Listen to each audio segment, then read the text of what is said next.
মন্দিরের আশপাশে যে সমস্ত ভিখারি ঘুরে বেড়াতো তাদের মধ্যেও ভগবানের আবির্ভাব কল্পনা করে সাধনার অঙ্গ হিসেবে শ্রী রামকৃষ্ণদেব একদিন তাদের এঁটো পাতা থেকে প্রসাদ কুড়িয়ে খাচ্ছিলেন। সেটা দেখতে পেয়ে হলধারী তাকে অপমান করে বললেন, তোর ছেলে মেয়ের কি করে বিয়ে হয় দেখব।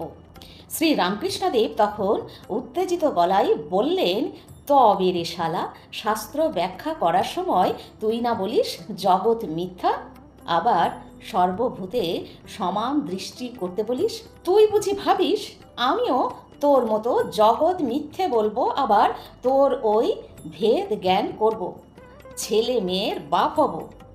ধিক ধিক তোর শাস্ত্রজ্ঞান। হলধারী এবং শ্রী রামকৃষ্ণদেব ছিলেন পরস্পরের বিপরীত। একজন ছিলেন পণ্ডিত হয়েও মূর্খ, অন্যদিকে আর একজন হলেন